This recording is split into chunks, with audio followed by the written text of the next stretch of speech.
ನಮಸ್ಕಾರ ಎಲ್ಲರಿಗೂ. ಸ್ಪಂದನಾದ ರೆಸಿಪಿ ಚಾನಲ್ಗೆ ಸ್ವಾಗತ.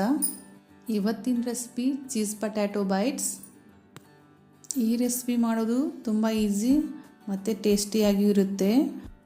ಹಾಗಾದರೆ ಈ ರೆಸಿಪಿನ ಮಾಡಲಿಕ್ಕೆ ನಾನಿಲ್ಲಿ ತೊಗೊಂಡಿದ್ದೀನಿ 4 ಆಲೂಗಡ್ಡೆ, ಅಕ್ಕಿ ಹಿಟ್ಟು, ಆರಿಗ್ಯಾನೋ, ಪೆಪ್ಪರ್ ಪೌಡರ್, ಕೊತ್ತಂಬರಿ ಸೊಪ್ಪು, ಚೀಸ್ ಮತ್ತು ರುಚಿಗೆ ತಕ್ಕಷ್ಟು ಉಪ್ಪು. ಮೊದಲಿಗೆ ನಾವೀಗ ಎಲ್ಲ ಆಲೂಗಡ್ಡೆ ಸಿಪ್ಪೆನ ತಕ್ಕೊಳ್ಳೋಣ. ನಿಮಗೆ ಬೇಡ ಅಂದರೆ ಹಾಗೇ ಕುದಿಸ್ಕೊಂಡು ತಗೋಬಹುದು.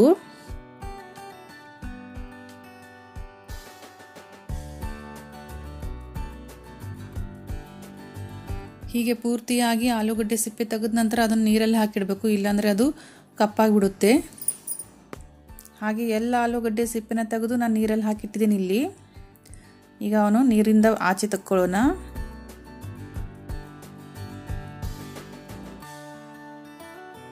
ಈಗ ಆಲೂಗಡ್ಡೆನ ದೊಡ್ಡ ದೊಡ್ಡ ಪೀಸಾಗಿ ಕಟ್ ಮಾಡ್ಕೊಳ್ಳೋಣ.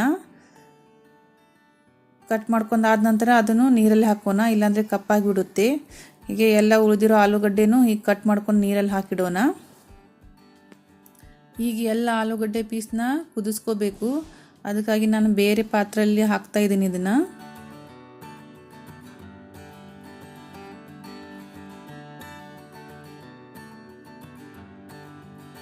ಈಗ ಇದಕ್ಕೆ ಕುದಿಲಿಕ್ಕೆ ಎಷ್ಟು ಬೇಕಷ್ಟು ನೀರು ಹಾಕ್ಕೊಳ್ಳೋಣ.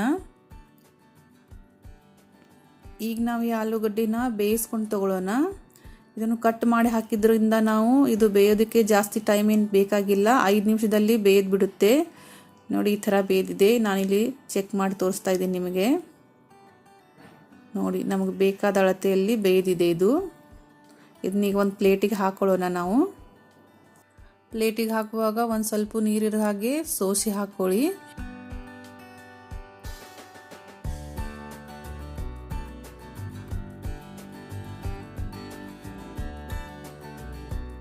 ಈಗ ಇದನ್ನು ನಾವು ಮ್ಯಾಶ್ ಮಾಡ್ಕೋಬೇಕು. ನಾನಿಲ್ಲಿ ಒಂದು ಪೋಕ್ ತೊಗೊಂಡು ಎಲ್ಲ ಆಲೂಗಡ್ಡೆನ ಮ್ಯಾಶ್ ಮಾಡ್ಕೋತಾ ಇದ್ದೀನಿ. ನೀವು ಸ್ವಲ್ಪ ಆರಿದ ನಂತರ ಬೇಕಾದರೆ ತುರಿಯೋ ಮನೆಯಿಂದನೂ ತುರಿದ್ಕೊಂಡು ತೊಗೋಬೋದು. ಮ್ಯಾಶ್ ಮಾಡುವಾಗ ಫ್ರೆಂಡ್ಸ್ ಗಮನ ಇರಲಿ, 1 ಪೀಸಸ್ ಉಳಿಬಾರ್ದು. ಆ ಥರ ಎಲ್ಲ ಆಲೂಗಡ್ಡೆನ ಪುಡಿ ಮಾಡಿ ತೊಗೋಬೇಕು ಇದನ್ನು.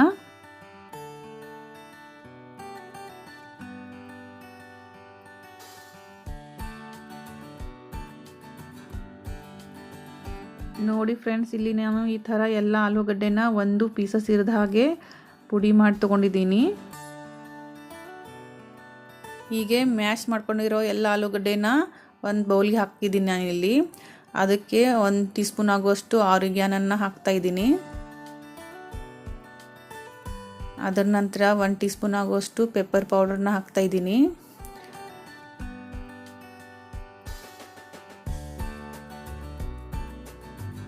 ಮತ್ತು ಕಟ್ ಮಾಡಿಟ್ಕೊಂಡಿರುವ ಕೊತ್ತಂಬರಿ ಸೊಪ್ಪನ್ನು ಹಾಕ್ತಾ ಇದ್ದೀನಿ.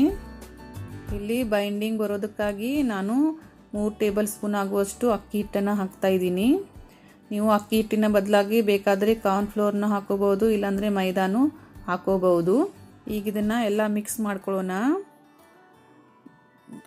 ಒಂದು ವೇಳೆ ನೀವು ಆಲೂಗಡ್ಡೆನ ಸ್ವಲ್ಪ ಜಾಸ್ತಿನೇ ಕುದಿಸ್ಕೊಂಡು ತೊಗೊಂಡಿದ್ರೆ ಇಲ್ಲಿ ಅಕ್ಕಿ ಹಿಟ್ಟನ್ನು ಸ್ವಲ್ಪ ಜಾಸ್ತಿ ಹಾಕಬೇಕಾಗುತ್ತೆ.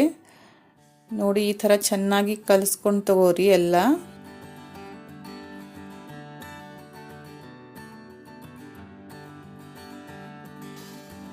ಈಗ ಇದಕ್ಕೆ ರುಚಿಗೆ ತಕ್ಕಷ್ಟು ಉಪ್ಪನ್ನು ಹಾಕಿ ಮತ್ತೆ ಕಲಿಸ್ಕೊಂಡು ತಗೊಳ್ಳೋಣ. ನಿಮಗೆ ಸ್ವಲ್ಪ ಸ್ಪೈಸಿ ಬೇಕಾದರೆ ನೀವು ಇದಕ್ಕೆ ಚಿಲ್ಲಿ ಫ್ಲೇಕ್ಸ್ನು ಆ್ಯಡ್ ಮಾಡ್ಕೋಬಹುದು. ಇಲ್ಲಿ ನಾನೀಗ ಎಲ್ಲ ಹಿಟ್ಟನ್ನು ಚೆನ್ನಾಗಿ ಕೈಯಿಂದ ಮಿಕ್ಸ್ ಮಾಡಿದ್ದೀನಿ. ಈಗ ಮಿಕ್ಸ್ ಮಾಡುವಾಗ ಸ್ವಲ್ಪ ಅಂಟಂಟ ಅನಿಸಿದರೆ ನಿಮಗೆ, ನೀವು ಸ್ವಲ್ಪ ಇಲ್ಲಿ ಅಕ್ಕಿ ಹಿಟ್ಟನ್ನು ಮತ್ತೆ ಆ್ಯಡ್ ಮಾಡ್ಕೋಬಹುದು.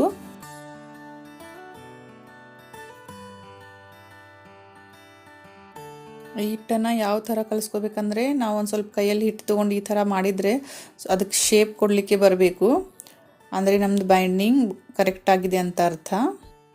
ಈಗ ನಾನಿಲ್ಲಿ ಚೀಸ್ ತೊಗೊಂಡಿದ್ದೀನಿ, ಅದನ್ನು ಚಿಕ್ಕ ಚಿಕ್ಕ ಪೀಸಾಗಿ ಕಟ್ ಮಾಡ್ಕೋತಾ ಇದ್ದೀನಿ. ಒಂದು ಸ್ವಲ್ಪ ಉದ್ದುದ್ದಾಗಿ ಚಿಕ್ಕ ಚಿಕ್ಕ ಪೀಸಾಗಿ ಕಟ್ ಮಾಡ್ಕೊಳ್ಳಿ. ಯಾಕಂದರೆ ನಾವು ಮಾಡೋ ಪೊಟ್ಯಾಟೊ ಬೈಟ್ಸ್ ಅದಾವಲ್ಲ, ಅವು ಸಿಲಿಂಡರ್ ಶೇಪಲ್ಲಿ ಮಾಡೋದ್ರಿಂದ ಈ ಥರ ಉದ್ದುದ್ದಾಗಿ ಮಾಡಿಕೊಂಡ್ರೆ ನಮಗೆ ಶೇಪ್ ಕೊಡಲಿಕ್ಕೆ ಚೆನ್ನಾಗಿ ಬರುತ್ತೆ.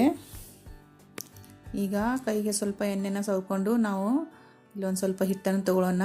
ಹಿಟ್ಟನ್ನು ತೊಗೊಂಡು ಅದನ್ನ ಸ್ವಲ್ಪ ಅಗಲವಾಗಿ ಮಾಡ್ಕೊಳ್ಳೋಣ ಕೈಯಿಂದಲೇ. ನೋಡಿ ಈ ಥರ ಅಗಲವಾಗಿ ಮಾಡ್ಕೊಳ್ಳಿ. ಆಮೇಲೆ ಅದರಲ್ಲಿ ಒಂದು ಚೀಸ್ ಪೀಸನ್ನು ಹಾಕೋಣ ನಾವು. ಸುತ್ತೆಲ್ಲ ಹಿಟ್ಟನ್ನು ಮುಚ್ಚಿ ಅದಕ್ಕೆ ಹೀಗೆ ಕೈಯಿಂದನೇ ಮತ್ತೆ ಹೀಗೆ ರೋಲ್ ಮಾಡಿಕೊಂಡು ನೋಡಿ ಈ ಥರ ಮಾಡೋಣ. ಮಾಡಿ ಅದಕ್ಕೆ ಸಿಲಿಂಡರ್ ಶೇಪ್ನ ಕೊಡೋಣ. ನೋಡ್ಬೋದು ನೀವು ಇಲ್ಲಿ ಈ ಥರ ಮಾಡಿದ್ದೀನಿ ನಾನು. ಈಗ ಎಲ್ಲ ಹಿಟ್ಟನ್ನು ಇದೇ ಥರ ಮಾಡಿ ತೊಗೊಂಡಿದ್ದೀನಿ ನಾನಿಲ್ಲಿ. ಈಗ ಮೊದಲೇ ಎಣ್ಣೆ ಕಾಯಕ್ಕಿಟ್ಟಿದ್ದೀನಿ ನಾನು. ಎಣ್ಣೆನೂ ತುಂಬ ಚೆನ್ನಾಗಿ ಕಾದಿದೆ. ಅದರಲ್ಲಿ ನಾವೆಲ್ಲ ಪೊಟ್ಯಾಟೊ ಬೈಟ್ಸ್ನ ಹಾಕೋಣ. ಒಂದೊಂದಾಗಿ ಎಲ್ಲ ಪೊಟ್ಯಾಟೊ ಬೈಟ್ಸ್ನ ಹಾಕೋಣ. ಬಾಣಲೆಯಲ್ಲಿ ಎಷ್ಟು ಹಿಡಿಸ್ತವೆ ಅಷ್ಟನ್ನೇ ನೋಡಿ ಹಾಕ್ಕೊಳ್ಳಿ. ನೆನಪಿರಲಿ ಫ್ರೆಂಡ್ಸ್, ಇವನ್ನ ಕರಿಯುವಾಗ ಎಣ್ಣೆ ಚೆನ್ನಾಗಿ ಕಾದಿರಬೇಕು ಮತ್ತು ಹೈ ಫ್ಲೇಮಲ್ಲಿ ಇಟ್ಟನೇ ಇವನ್ನ ಕರಿಬೇಕು ನಾವು. ಯಾಕಂದರೆ ನೀವು ಲೋ ಫ್ಲೇಮಲ್ಲಿ ಇಟ್ಟರೆ ಅದರಲ್ಲಿರೋ ಚೀಸ್ ಮೆಲ್ಟ್ ಆಗಿ ಆಚೆಗೆ ಬರುತ್ತೆ ಮತ್ತು ಎಣ್ಣೆ ಸಿಡಿಯೋ ಚಾನ್ಸಸ್ ಇರುತ್ತೆ. ಅದಕ್ಕಾಗಿ ಹೈ ಫ್ಲೇಮಲ್ಲಿ ಇಟ್ಟೇ ಇದನ್ನು ನೀವು ಫ್ರೈ ಮಾಡ್ಕೋಬೇಕು. ಇವನ್ನ ಎಣ್ಣೆಗೆ ಹಾಕಿದ ತಕ್ಷಣವೇ ತಿರುಗೋದಕ್ಕೆ ಹೋಗಬೇಡಿ. ಕೆಳಗೆ ಸ್ವಲ್ಪ ಫ್ರೈ ಆದ ನಂತರ ಇವು ಫ್ಲೋಟ್ ಆಗಿ ಮೇಲೆ ಬರ್ತವೆ.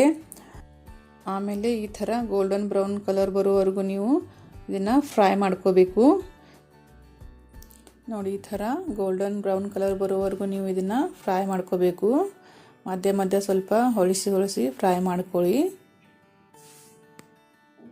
ನೋಡಿ ಇಲ್ಲಿ ಇವು ಚೆನ್ನಾಗಿ ಫ್ರೈ ಆಗಿದ್ದಾವೆ. ನಾನು ಇದನ್ನೆಲ್ಲ ಒಂದು ಪ್ಲೇಟಿಗೆ ಹಾಕೋತಾ ಇದ್ದೀನಿ. ನೀವು ಒಂದು ತೋರಿಸ್ತೀನಿ ಇಲ್ಲಿ ಎಷ್ಟು ಕ್ರಿಸ್ಪಿಯಾಗಿ ಬಂದವಂತ. ಹೀಗೆ ಈ ಪೊಟ್ಯಾಟೊ ಬೈಟ್ಸ್ ಮೇಲಿನಿಂದ ಕ್ರಿಸ್ಪಿಯಾಗಿ ಮತ್ತು ಒಳಗಿನಿಂದ ಸಾಫ್ಟಾಗಿ ಚೀಸಿಯಾಗಿ ಇರುತ್ತವೆ. ತಿನ್ನಲು ತುಂಬ ಟೇಸ್ಟಿಯಾಗಿರುತ್ತವೆ ಇವು. ನಾನಿಲ್ಲಿ ಒಂದು ಒಡೆದು ತೋರಿಸ್ತೀನಿ ನಿಮಗೆ. ನೋಡಿ ಮೇಲಿಂದ ಕ್ರಿಸ್ಪಿಯಾಗಿ ಒಳಗೆ ಸಾಫ್ಟಾಗಿ ಮತ್ತು ಚೀಸಿಯಾಗಿ ಬಂದಿದೆ. ಹಾಗಾದರೆ ಫ್ರೆಂಡ್ಸ್, ಈ ರೆಸಿಪಿ ಏನಾದರೂ ನಿಮಗೆ ಇಷ್ಟವಾದರೆ ಒಂದು ಲೈಕ್ ಮಾಡಿ, ಶೇರ್ ಮಾಡಿ, ಹಾಗೆ ನಮ್ಮ ಚಾನಲ್ನ ಸಬ್ಸ್ಕ್ರೈಬ್ ಮಾಡೋದನ್ನು ಮರಿಬೇಡಿ.